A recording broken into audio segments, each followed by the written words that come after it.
Welcome to Season 6 of the Florida Institute for Child Welfare podcast. I'm your host, Dr. Lisa Magruder.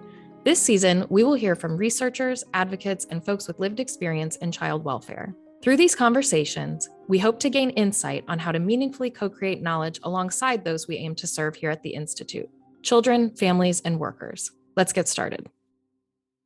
Today, we're joined by Dr. Mariana Colvin, an associate professor and associate dean of research and academic effectiveness at the Sandler School of Social Work at Florida Atlantic University. She is also an affiliate with the Florida Institute for Child Welfare.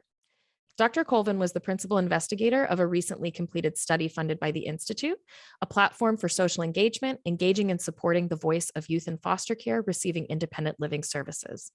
This was a competitive award focused on supporting child welfare-involved youth and young adults for success. Great to be here. We're also joined by Jill Carr, Director of Education and Community Outreach at the Florida Atlantic University Theater Lab. The Theater Lab's mission is to inspire, develop, and produce new work, audiences, and artists, and engage the South Florida community with world-class professional theater performances, workshops, and conversations with leading playwrights and theater artists. Thank you so much for having me. Thank you so much for joining us. We're really excited to learn more about this project and also how you incorporated youth into the study. So, Mariana, I'd like to start with you. When you saw the Institute's call for research come out around supporting youth and young adults for success, how did you arrive at proposing this particular study? There are real serendipitous elements to how this study came about. I know that right before the call, I had actually seen an email about FAU's Theater Lab and their partnership with community agencies to engage youth living in foster care in their work. And I had reached out to Jill just to connect and say, hi, we're on the same campus. We have a Child Welfare Institute in our Sandler School of Social Work. This is what we do, our research, our certificate program. And we immediately began brainstorming opportunities of kind of creative work to do together. And I think even at that point, one of the ideas was to think about using Photovoice and photography research in the work that Theater Lab was doing. And then the Florida Institute for Child Welfare proposal call came out that spoke directly to the voice of youth and emphasized incorporating youth's voice into this proposed research project. And I remember writing Jill back and thinking, wow, I think this may be quicker than we thought, but what an amazing fit. Should we do it? And so it just felt like all of the pieces were falling into place so quickly.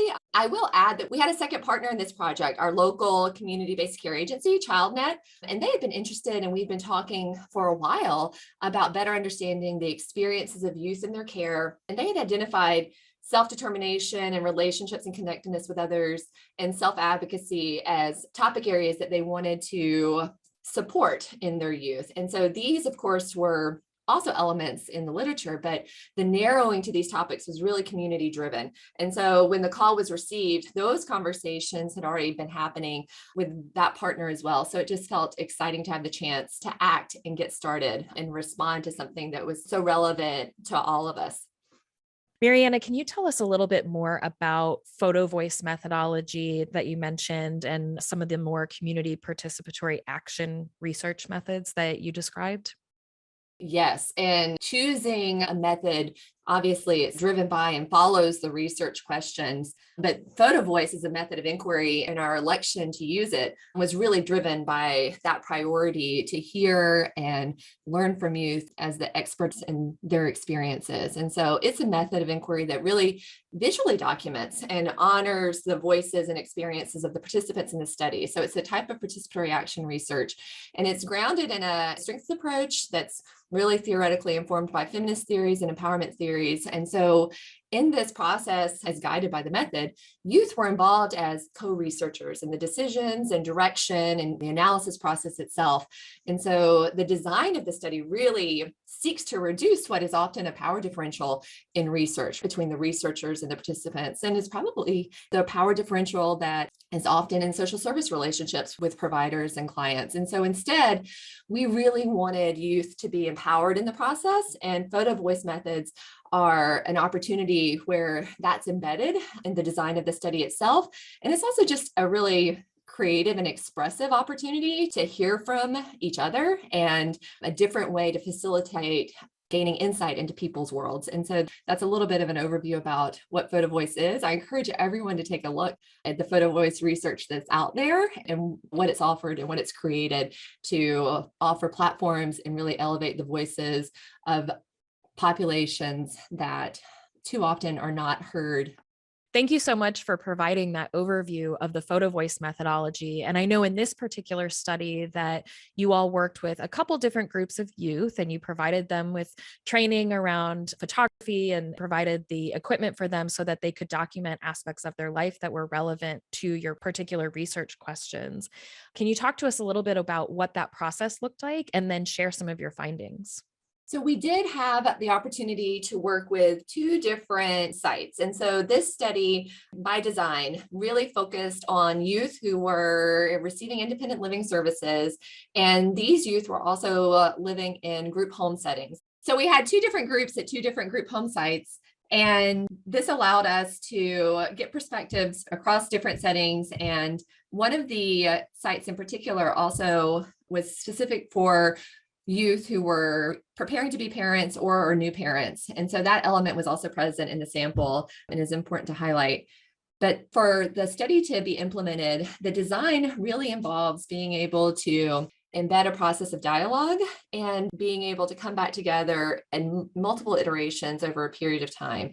And so at each group home site and with each group, we began with the initial session, and then after a period of a week or 2 weeks or whatever the interim was, when they were taking photographs, they would then come back together and we would have an opportunity to dialogue as a group collectively and process what it is that they wanted to bring and share. That happened across 4 different sessions for each of the 2 different group home sites. So about 7 to 8 hours was spent with each group in kind of that processing collective exchange. The summary of what we found in terms of results, and when I say we, I mean the youth as well, because they were active in the process of deciding kind of where we went and the different questions that we wanted to emphasize and what was most important in their minds and hearts and to discuss with each other. So it does feel a bit daunting to boil down. It was so much, but in short, under self-determination in particular as a focus of the study, youth stories really described working towards self-determination in environments where they experience a high amount of vulnerability and high stress. And so instead of exercising self-determination, youth alternatively often described environments in which things happen to them in depicted ways that they're really vulnerable to the choice of others. So how do you practice self-determination when so many choices are made for you? They also describe trying to stay motivated in environments where there are very high stakes. And so, like we said, some were new mothers or preparing to parent, and they emphasize how strong they had to be for their children and really the worry of maybe their child also entering foster care as a high stakes consequence that was weighing on them. Others expressed pressure to succeed, framed as not wanting to experiencing homelessness. And so the recognition of the high stakes consequences they really perceived in their future. And so how does self-determination work in that environment and with that lens that they carry? I'll say that for relationships and connectedness, their stories and photography really beautifully conveyed the importance of relationships in their lives. And there were numerous examples of trusting relationships that they shared, but heavy emphasis was really on the presence of deep distrust that also pervaded how they were able to connect with others. And of note, youth were really more likely to describe positive relationships with other people who were also youth compared with adults, and particularly young people who had similar experiences as their own. So that's actually a category where the volume of data and conversation and photographs rose to the top. And finally, for self-advocacy, youth also fundamentally expressed experiencing difficulty in asserting their voice and instead kind of shared experiences of feeling unheard or misunderstood in their interactions with professionals and adults often. For example, you're making decisions about my life, but you barely know me. So this included perceptions that professionals in their lives and others in the community also have preconceived notions about youth and care that make them feel like asserting their voice is even more difficult. They have to overcome those assumptions. A lot of their expressions describe the need for people and places and platforms, those opportunities to assert their voice and participate in decision-making. I'll add that youth really expressed not only wanting or imagining those opportunities to be heard, but also wanting to be known as a full person and not just the kid in foster care in those spaces when they do exert their voice. And how interesting that the purpose of the methodology is to really elevate voice and provide a more holistic understanding of someone's experience. And those are the exact things that they reported that they were seeking as far as opportunities, these unique ways to express themselves and to be heard. Jill, I'm also interested in your perspective. I'd love to know more about your involvement in the project and Theater Lab's role. Theater Lab was thrilled to be a part of this project. We've been doing educational outreach for many years, and the program that Mariana and I connected on, she had heard about through ChildNet, I believe, and it was originally called Authors of Act Two. Authors of Act Two, as we collaborated, the name had changed to At Center, and the purpose of that program is to bring the strength of the voices back to the youth at risk, youth in foster care, underserved youth, those in alternative schools. So when I normally run this program, I go into places like PACE, High Ridge Family Center, juvenile advocacy, and I work with those students through theater, arts, and writing. That's my normal medium with the programs that we do. So when we combined and used Photovoice, it was a really interesting switch for us. But either way, what I do with whatever I get from the students we work with, we take that and then bring that to our next outreach program, Lab Rats, and that's a cohort of high school students who come together to create a piece of devised theater and then bring that to the stage to share the stories that the youth that we worked with in Ed Center had created. Excellent. Just on a personal note, I have a colleague who is in Toronto, and I recently saw that she put on improv classes for youth. And I thought, that's so cool, right? There's these alternative ways of getting youth involved in arts and theater and those types of things to really express their stories. So Jill, how do you see dissemination outlets such as Theater Lab supporting more meaningful partnerships between researchers and participant co-researchers?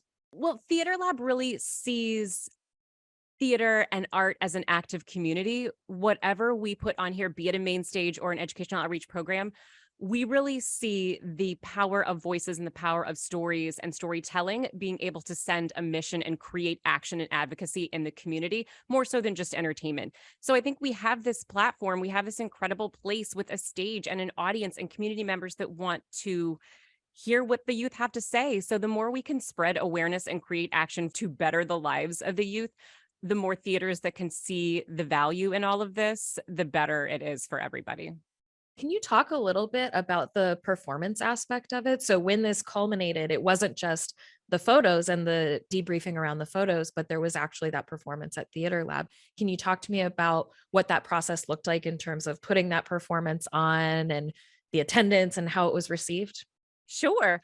We took the transcriptions from the youth in the sessions that we worked with. Normally, I would take writing from the youth that I had worked with when it's a writing program, and we bring that to a hand-selected group of, it was about 10 high school students, juniors and seniors, who came together, and we call them the Lab Rats, and RATS stands for Rising Artists Theater Society. And they come together with a professional playwright. We worked with Gina Monte, and she and I and the group of students collaborated to write an original script. And we took the stories from the youth. We built a script. It was a series of vignettes and monologues and things. And then they worked and rehearsed and wrote on their feet till we came up with the final script. It was produced, directed. It was on Theater Lab stage, a fully realized professional production with technical elements all included. And it really was an incredible intersection between science and art, being able to have the audience that we had of not just theater goers, but researchers and clinicians as well. It was just an incredible collaboration, and the night was really special. Something that really added to how special that event and evening was the opportunity that youth who had participated in the study and the ones who created their stories and whose voice was being represented in their photography, some of them were actually able to come and attend the community event. And so being able to walk into this space on FAU's campus, see their photography represented in their narratives displayed in a gallery type setting, and having also spent so much time with them. So to recognize their physical and, emotional reactions, having known them over a period of time, was energizing, of course, to see. And then hearing them as the performance is carried out, say, that was mine, I said that, and just whispering to each other, being able for them to participate and see their stories displayed, and I'll use the word displayed because it was coming back to them in that way, was a wonderful opportunity to bring them in and have them continue into the conversation ongoing. Excellent. So speaking of ongoing participation, I want to acknowledge that many episodes of this season's podcast include a youth or a parent with lived experience as a guest. And I know you all tried to reach out to youth who participated in your study to join us, but had a hard time reaching them. And so, Mariana, can you tell us a little bit about those efforts and some of the barriers that you encountered after the research project had ended in terms of keeping in touch with those participants? The sample of youth who were participants in this study, we had mentioned reaching out for a podcast platform to have those who had turned 18 as adults now. And one of our youth had turned 18. And so it was limited to that one youth who I was trying to see and offer this opportunity to. And she had actually transitioned from the group home where we had connected with her to another group home. And it didn't work out in the time frame for this airing. I have heard back now. So that's wonderful that even though some of that transition occurs, that we were able to maintain contact.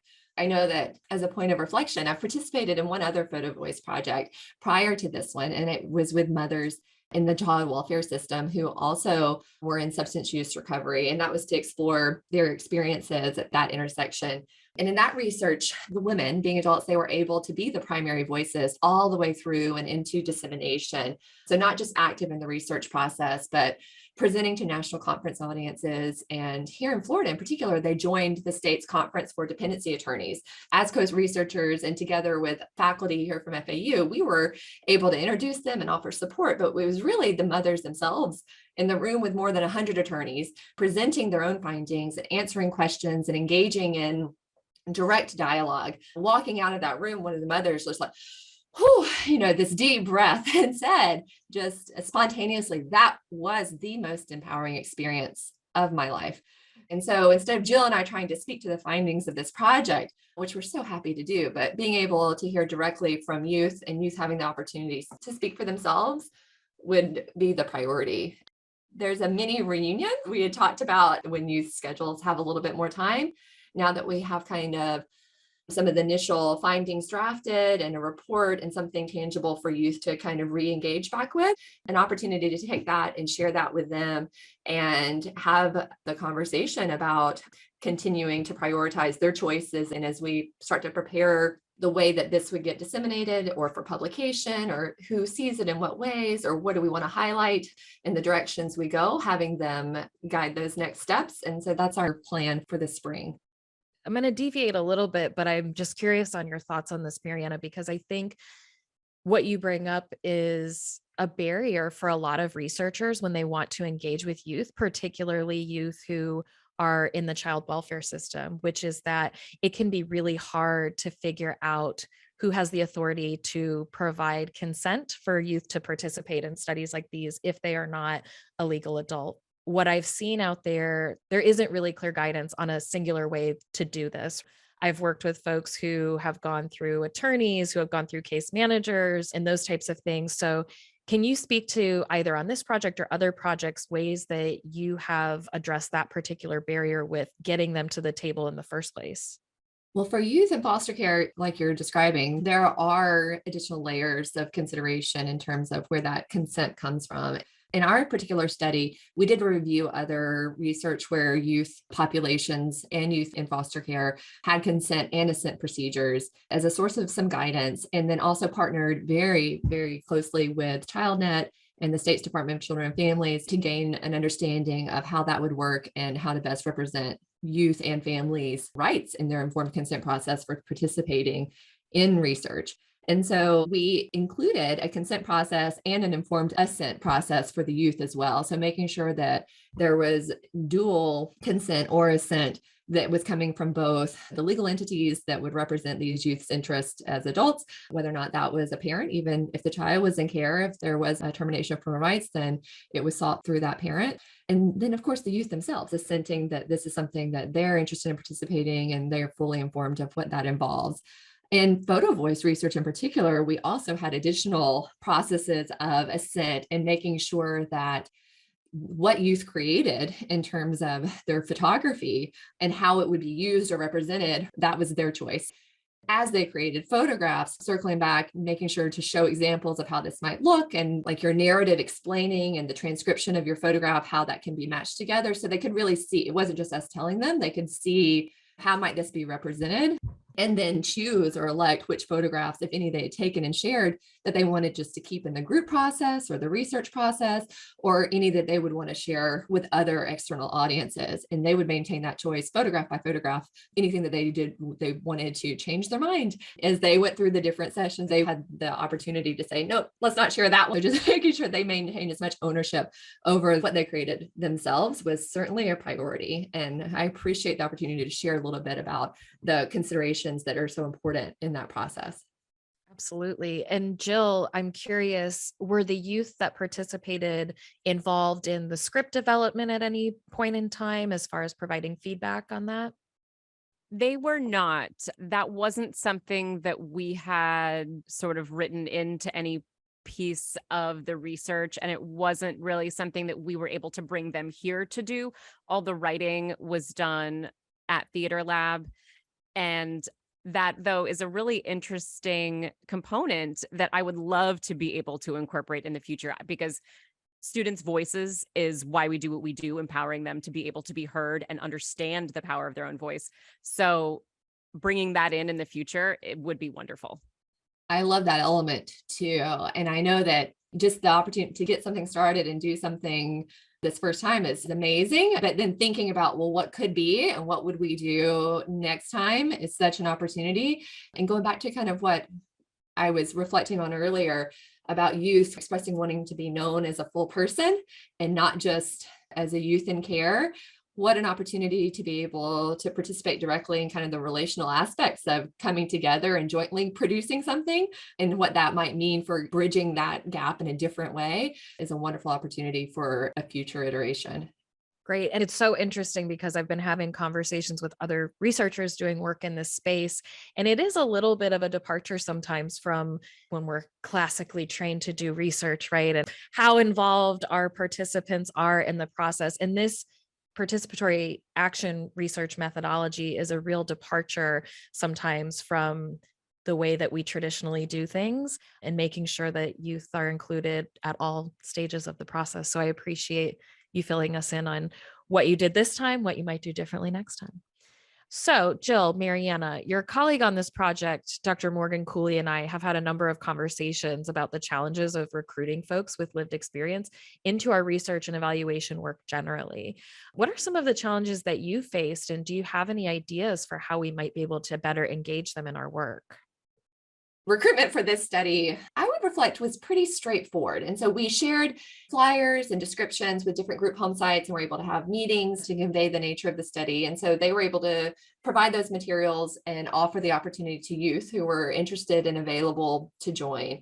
But one barrier that certainly showed up, and that could be a challenge in my experience with other primary research data collection efforts, is scheduling. And youth, for example, they have different schedules and different school schedules and extracurricular activities, and some worked, and they have services and court and other appointments. And that's a long list that you're navigating. For Photovoice, the heart of the process is really the dialogue among a group. These are not one-on-one conversations that can be scheduled here and there and otherwise, but finding a time for this group of people to come together and then to keep coming back together for the next session and the third session and the fourth session to build over time. That can really limit your sample. But the data and the detail and the depth of data collection is such a pro that trade-off I've always found to be very worthwhile. And so the scheduling challenges aside, it worked out. Similar challenges have come up in the other Photovoice study I mentioned with mothers and their schedules being able to come back time and again with navigating multiple systems and all that involves for their lives and schedules. I'll say that for both those women and these youth in these two particular studies, all who began continued to participate and committed over that period of time to a project that is very time intensive. And that's something that I'd like to go and ask the youth about, but it feels like in some ways a commitment to being able to share their voice. And when we brought back some examples to the groups of what their photographs might look like paired with their narratives, there was tremendous eagerness and excitement to see themselves represented.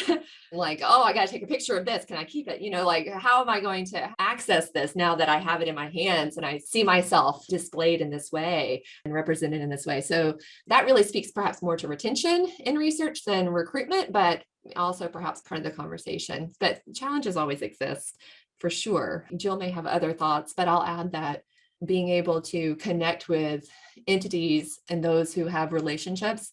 I know for women in the Photovoice study that I mentioned, being able to connect with people who are representing their interest was an opportunity and avenue to kind of snowball sample in that study in particular, and was a big support in being able to bring women into that conversation through people that they respected. That's helpful. Jill, did you want to add anything to that? There has most certainly been a challenge in finding really any youth to participate, be it those with lived experience or be it those in the public school system or alternative schools. There has been a level of attrition that comes from lack of transportation to be able to implement programs at Theater Lab. I found that the most successful way for me to navigate this is to be able to set up sessions at the places themselves. So when I went into PACE, Center for Girls, they allowed me an hour and a half twice a week during their school day to be able to administer the programs that I do. So I think that that seems to be, and us, Mariana and I, being able to go into the homes and being at their actual facility seems to be the only solution I've found to solve that problem. Well, and that makes sense, right? Given the many scheduling demands that Mariana mentioned earlier, I think that speaks to if you can bring it to them, that might make it more conducive for them to participate. Absolutely. Always.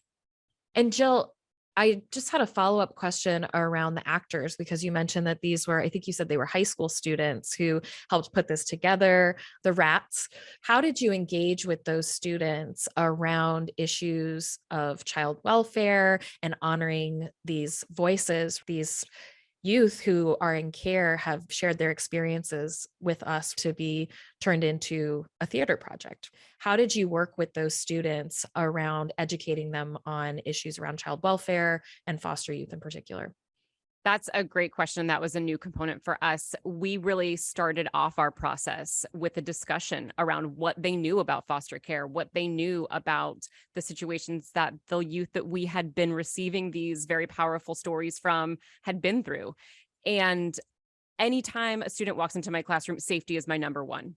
They always know that they are safe to share their stories, and they know that any stories that come into their space are to be respected and honored at the highest level.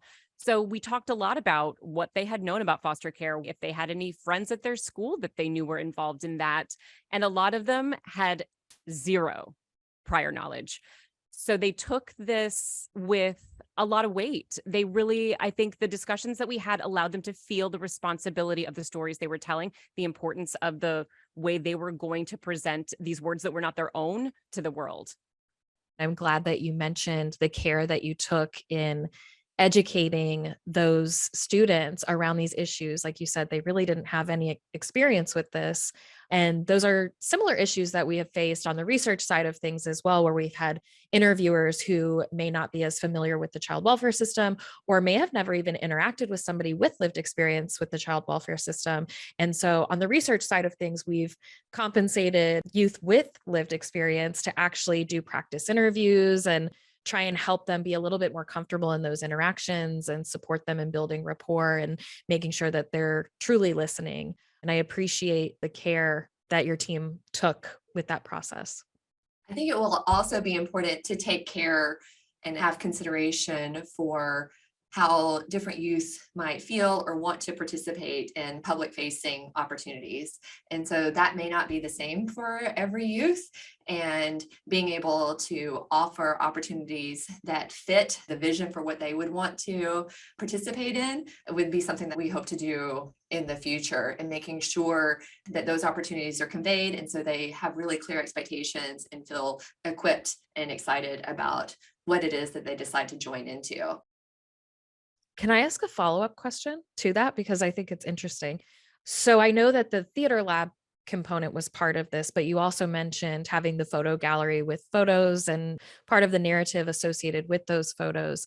I've seen this in other Photovoice projects, and they actually sometimes give the youth the opportunity, sort of like an art gallery opening, to go and present their work and be there. And it does remove that layer of confidentiality. And I'm curious what your experience has been with those. I know you have other Photovoice experience beyond this project. Can you speak a little bit more on how that type of experience and them being that co-presenter of their experiences and really being that co-leader of the research is a little bit different when they lose that element of confidentiality that is typically associated with research?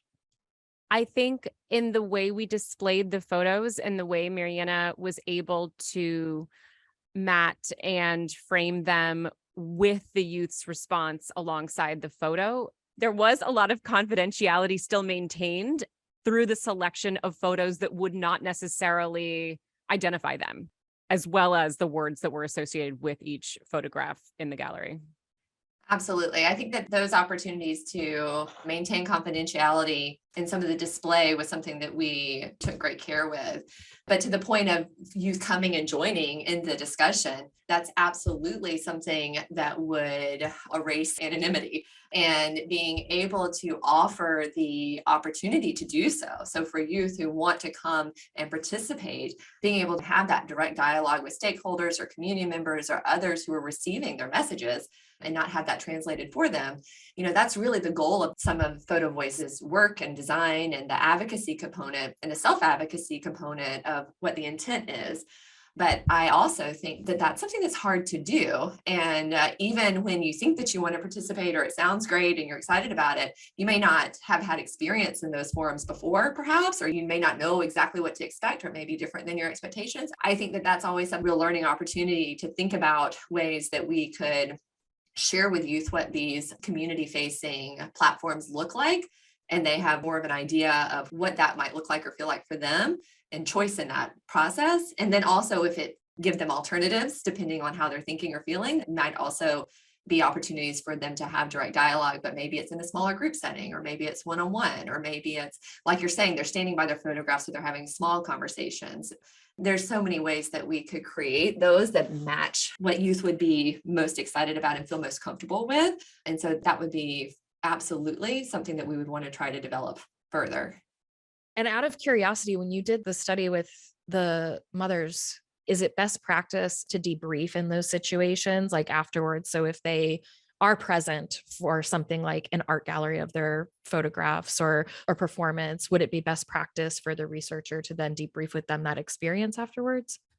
I think that would be ideal. And with the Photovoice project with the mothers that you're talking about, we had those opportunities because we did transportation together, and we had other direct contact because we're talking with mothers directly in terms of that relationship. So the opportunity for us to debrief with youth is coming up in our mini reunion. And so that's definitely something that would be part of the conversation about next directions for the results. And also, just if we were going to create other experiences, what might those look like, or what would you be excited about? And if we were going to make the experience that you did have better, like how did it feel? What would you do differently? Have the opportunity to be able to hear from youth directly on what to do next time is important.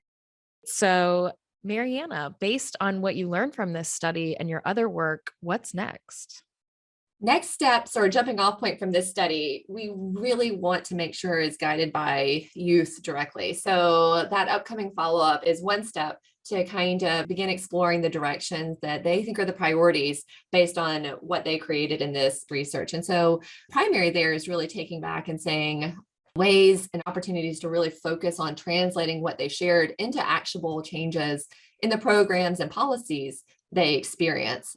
something that I'm drawn to as we were writing up the findings and trying to put pen to paper. We created a table that was really in the words of youth. And so not necessarily your traditional implication section for research and publication, but something that instead of us interpreting the findings into recommendations, just going back through the data and being able to use the words of youth to say, I need this. This is important. So I need caseworkers who do this, and I need judges who do this.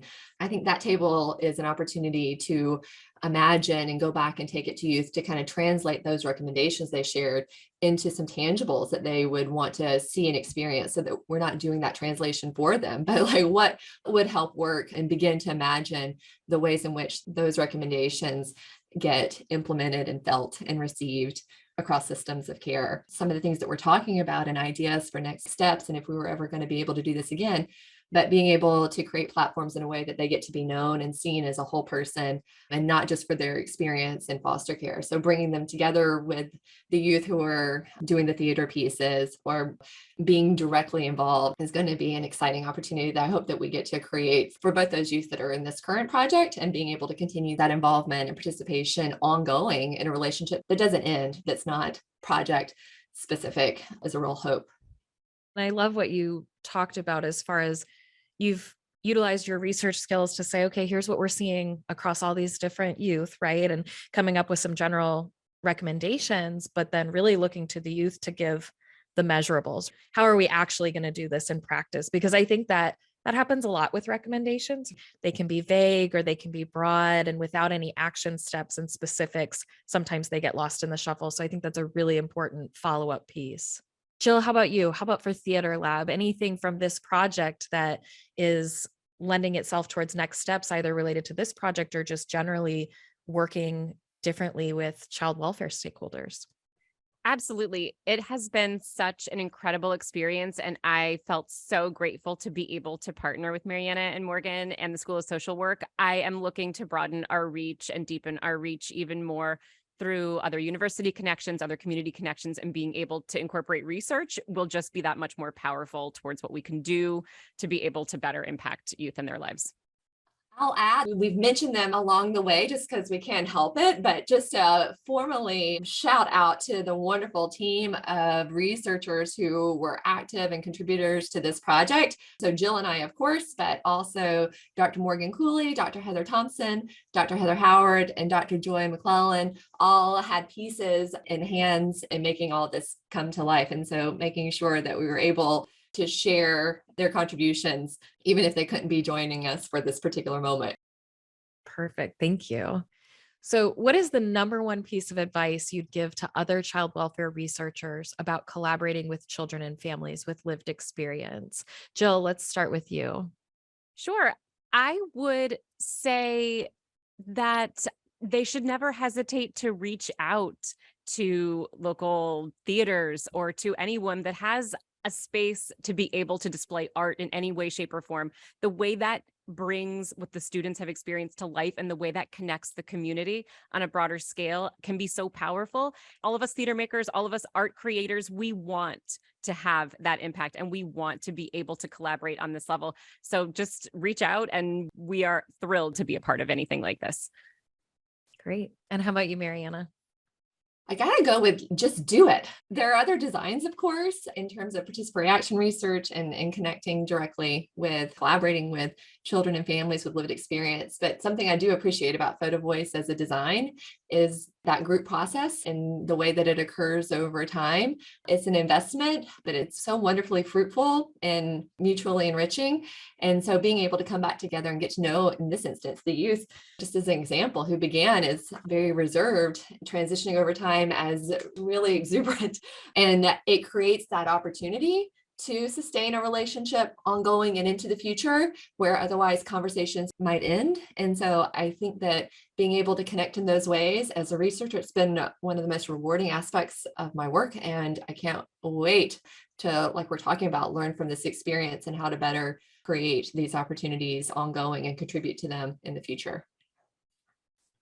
Well, we certainly have been inspired by this project. Our institute team has decided that we would like to delve further into more Photovoice research and what that can do for child welfare research moving forward and building those collaborative relationships with youth and families and the workforce. So we certainly appreciate your willingness to come on and talk about your project. I wanted to give both of you an opportunity to do any plugs or call outs. I know you called out your co-researchers, but if there's anything that you'd like to plug around current projects or upcoming things at the theater, anything you want to shout out? Sure, I would be remiss if I didn't give a huge thank you to the entire Theater Lab team. Our producing artistic director, Matt Stabile, has been the mastermind behind all of our programs, has been the mastermind behind all of our education programs. Lou Tyrrell, Michael McLean, our technical director, all of them came together to make this happen. Everything we do is an act of community, and we'd love to share it with all of you. I would like to add a big thank you for the youth who participated in this study and gave so much of themselves to the project and their commitment to creating something that would have translational value in the future. I'd like to thank all of our guests for sharing their knowledge and experiences with us today. If you're interested in learning more about this episode and our guests, please visit our website at www.ficw.fsu.edu. You can also follow the Institute on Facebook, Instagram, Twitter, and LinkedIn at FSU Child Welfare. Thank you to our executive producer, Mariana Tutwiler, our assistant director of communications, Emily Joyce, and our audio engineer and editor, Izzy Craig. And finally, thanks to all of you for tuning in today. I'm Dr. Lisa Magruder for the Florida Institute for Child Welfare.